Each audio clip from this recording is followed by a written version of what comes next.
Assalamualaikum. Berjumpa kembali di channel Kata Mem Siwa. Oh iya, jangan lupa untuk subscribe dan nyalakan lonceng notifikasinya. Selain itu, kalian juga boleh like and share kok video ini, sehingga bisa bermanfaat untuk semua orang. Pada video pembelajaran kali ini, kalian akan belajar mengenai pengertian, ciri, jenis, dan menyimpulkan teks persuasif.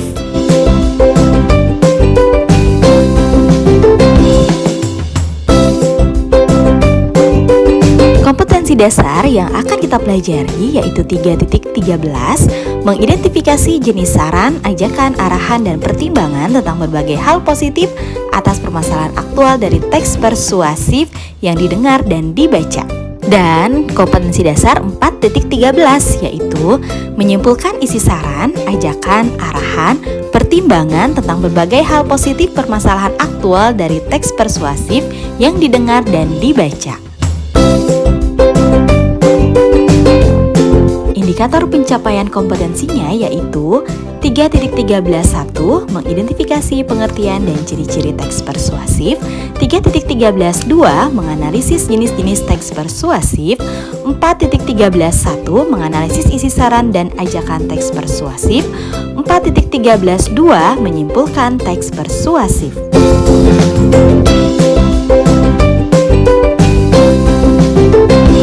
Adapun tujuan pembelajarannya adalah melalui model pembelajaran problem based learning, peserta didik dapat 1. Mengidentifikasi pengertian dan ciri-ciri teks persuasif dengan benar, 2. Menganalisis jenis-jenis teks persuasif dengan tepat, 3. Menganalisis isi saran dan ajakan teks persuasif dengan benar, dan 4. Menyimpulkan teks persuasif dengan tepat.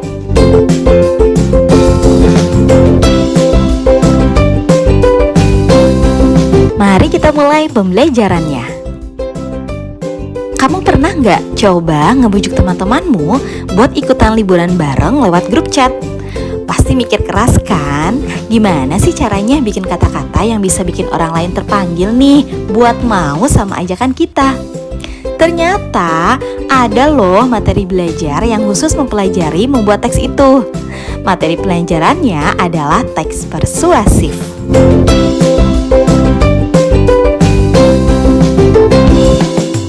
Apa ya pengertian dari teks persuasif? Nah, silakan kalian membaca penjelasannya berikut ini.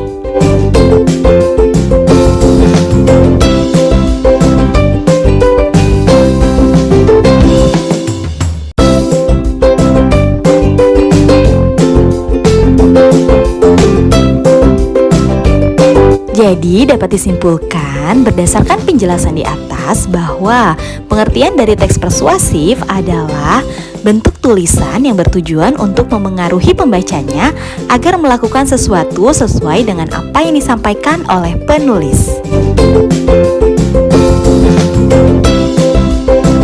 Dapat kalian ketahui bahwa bentuk ajakan dalam teks persuasif itu dibagi menjadi dua. Ada yang tersurat, ada juga tersirat. Kalau tersurat berarti bentuk ajakannya itu terdapat dalam teks persuasif tersebut. Tapi kalau tersirat, bentuk ajakannya itu berdasarkan hasil dari penalaran diri sendiri.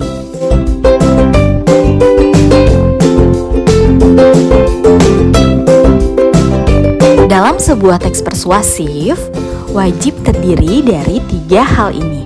Yang pertama, argumentasi, kedua, fakta, dan ketiga, ada kalimat ajakannya.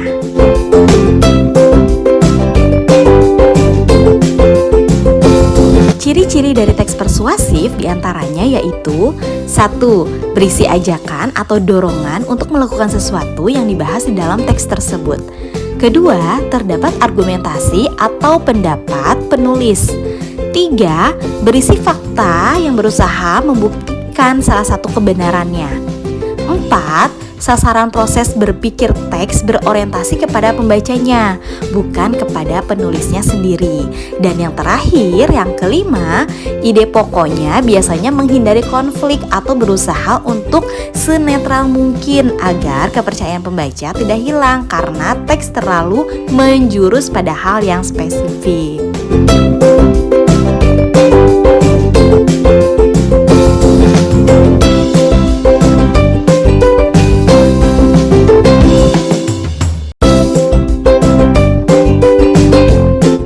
kalau kalian mengajak teman kalian itu selalu menggunakan kata-kata apa sih? Nah, ini ada beberapa kata rekomendasi yang wajib kalian gunakan saat kalian membuat kalimat ajakan. Kata-katanya diantaranya yaitu harus, hendaknya, usahakanlah, sebaiknya, jangan, dan hindarilah. Tentunya masih banyak kata-kata yang lainnya selain kata-kata yang telah disebutkan.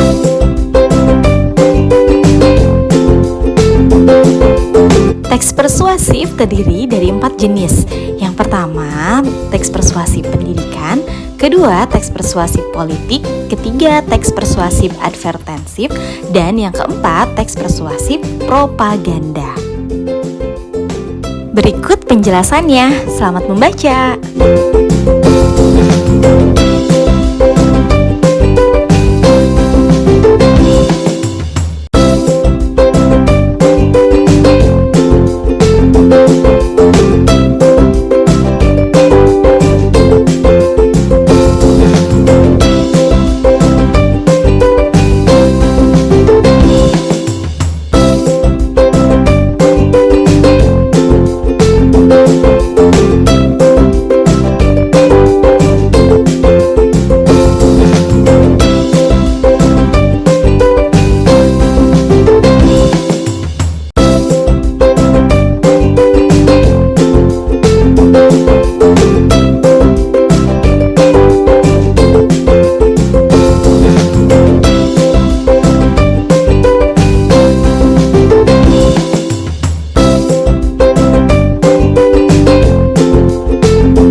Lalu, bagaimana ya menyimpulkan teks persuasif?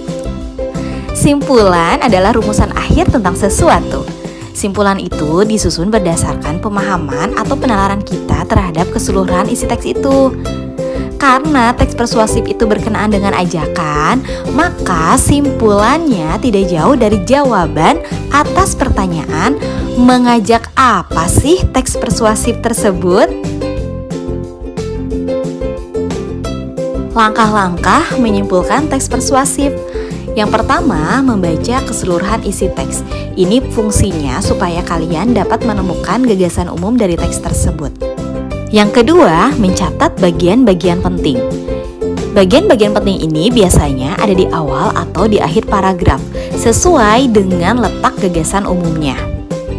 Ketiga, memahami hubungan logis antar bagian teks, atau disebut juga hubungan kausalitas atau hubungan sebab akibat.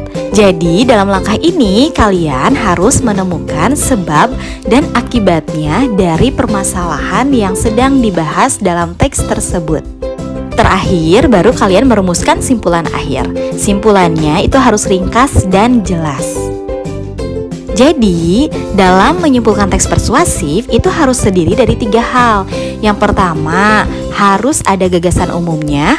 Yang kedua, kalimatnya harus kausalitas atau sebab akibat. Dan yang ketiga, harus ada kalimat ajakannya. Berikut ini contoh menyimpulkan teks persuasif. Silahkan kalian baca dengan baik.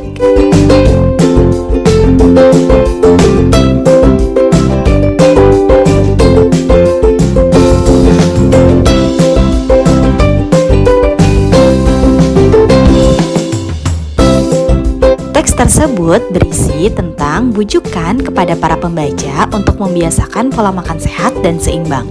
Sedangkan simpulannya berbunyi, agar kita tidak mengalami gangguan pencernaan, kita harus makan dengan pola makan sehat dan seimbang. Kalimat simpulan tersebut terdiri dari 3 hal. Pertama, ada gagasan umumnya, yaitu gangguan pencernaan. Kedua, kalimatnya merupakan kalimat kausalitas, yaitu agar kita tidak mengalami gangguan pencernaan, kita harus makan dengan pola makan sehat dan seimbang. Dan yang terakhir ada kalimat ajakannya, yaitu kita harus makan dengan pola makan sehat dan seimbang. Maka dari itu, simpulan tersebut sudah sesuai dengan kaidah kesimpulan yang telah dibahas sebelumnya. Sampai di sini dulu ya pembelajaran teks persuasif. Sampai berjumpa di video pembelajaran berikutnya. Ingat, utamakan bahasa Indonesia, lestarikan bahasa daerah, dan pelajari bahasa asing.